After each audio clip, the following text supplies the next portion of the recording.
Gandang umaga po sa inyong lahat. Si J.R.R. Tolkien, ang writer ng The Lord of the Rings na ginawa ring trilogy movie, ay isang devout Catholic.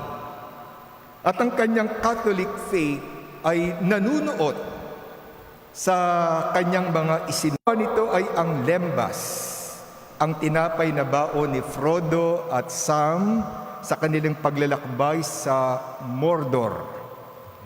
The lembas is manifestly a literary type of the Eucharist. Sumisimbolo ito sa Eucharistia. Sa Elven language, ang language ng Middle Earth, ang kahulugan ng lembas, literal na kahulugan ng lembas ay journey bread, way bread, tinapay sa paglalakbay. Ang lembas ay sumisimbolo sa viaticum, ang binibigay na sakramento, ang komunyon bilang baon ng mga naghihingalo at nagsisimula ng maglakbay sa kabilang buhay. Food, pagkain o tinapay sa paglalakbay, is something indicated or implied in today's first reading.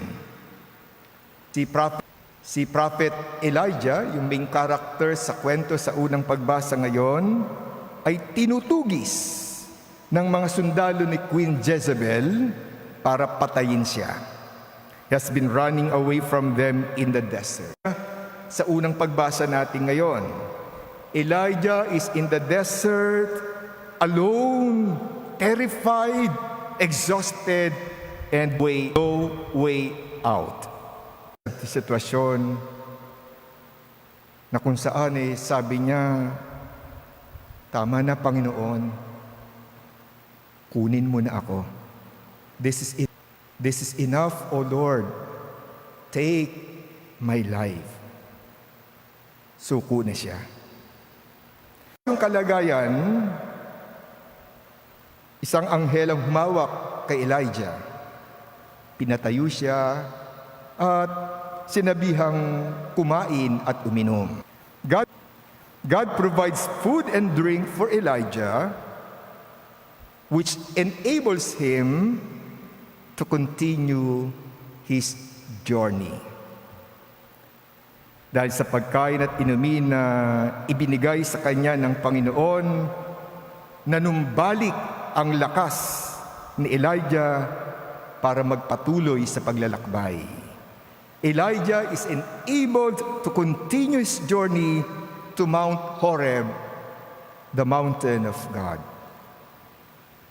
My dear friends, we too are called to journey to the mountain of God, meaning we are called to seek communion with God.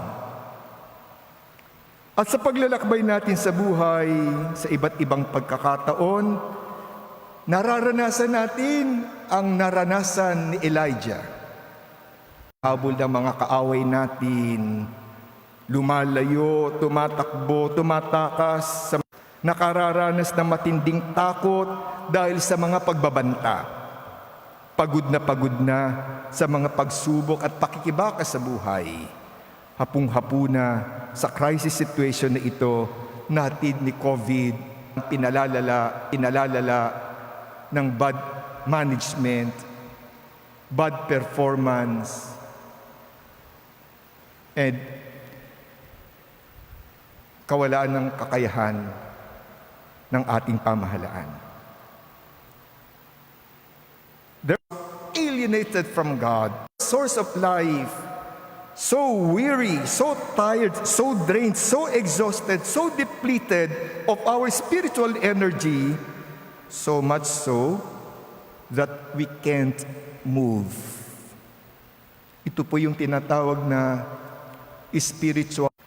Sa Ebanghelyo ngayon, muling inaalok sa atin ang tinapay ng buhay, ang pagkaing nagbibigay sa atin ng lakas sa paglalakbay. Jesus' invitation to eat this bread of life is continually offered at the celebration of the Eucharist. However, there is a crisis of the Eucharist, and it is this. We may believe that Jesus is truly present in the Eucharist, but we don't allow Him to be truly present in our life as individuals and as a nation. When there is no connection between our receiving the body of Christ and what we are doing or how we are acting the rest of the day, kapag ang Eucharistia ay hindi natin na idadala sa ating social, political, and economic arena ng buhay natin, we are in a crisis of the Eucharist.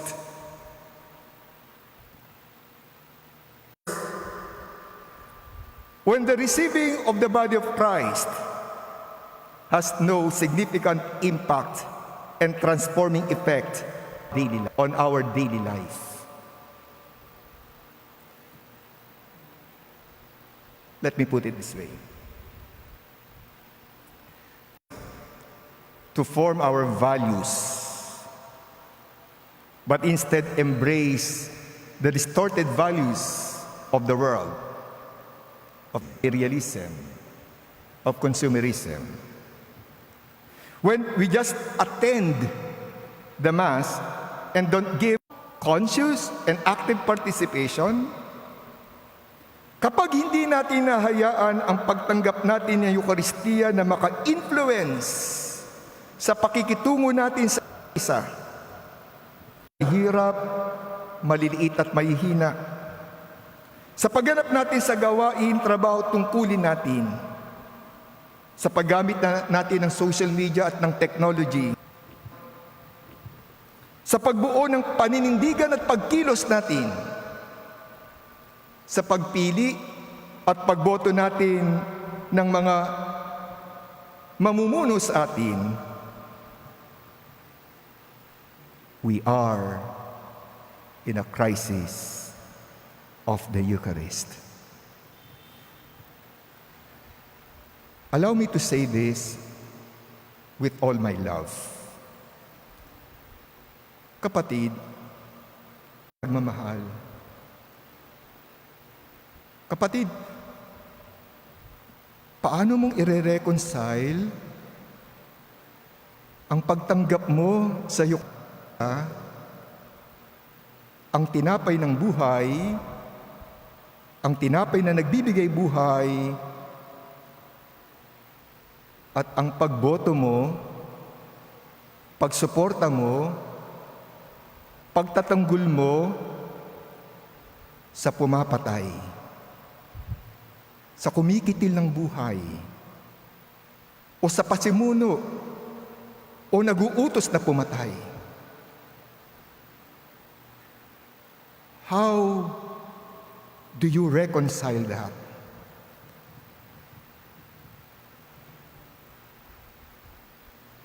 Yan yung tinatawag nating talagang crisis of the Eucharist.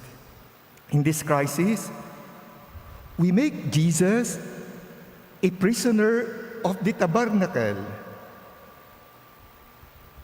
receiving Him there, adoring Him there, and just leaving Him there like a precious jewel in a safe that never sees the light of day. How are we to resolve this crisis of the Eucharist? If we really believe that the bread and wine become Christ's body and blood in the Eucharist, we must allow it to, we must allow ourselves to become like Christ. We must allow the Eucharist to be a way of life for us. Dapat hayaan natin itong bigyan tayo ng lakas na maghandog ng sarili natin sa pagmamalasakit, pagkalinga at paglilingkod sa kapwa at sa pagbabahagi ng bukas palad ng ating time, talents, and resources sa pamayanan ng Diyos. Hindi lang natin dapat tinatanggap, pinakikinabangan ang Eucharistia, kundi dapat ito rin ay inihahatid natin para pakinabangan ng ating kapwa at ng ating pamayanan. Dapat tinatanggap natin ito sa paraang nagbibigay buhay rin sa ating pakikitungo sa kapwa, sa lahat ng aspeto ng buhay natin at ng pamumuhay natin bilang individual at bilang isang lipunan. Dapat panuutin natin ang diwa ng Eucharistia sa ating social, political, cultural, and spiritual life. My dear friends, the Eucharist is not just our food for the journey, but also the source of our strength as we work to establish the kingdom of God. Let us end with a prayer. Lord Jesus, make us always remember that the Eucharist is a call to move from worship to service, to take the nourishment, the embrace we have just received from God and translate it immediately and directly into loving service of others. May our celebration of the Eucharist strengthen our sense of mission to go out into the world, into our community, ready to give expression and manifestation to your hospitality and generosity and self-giving, to your love and service. Amen.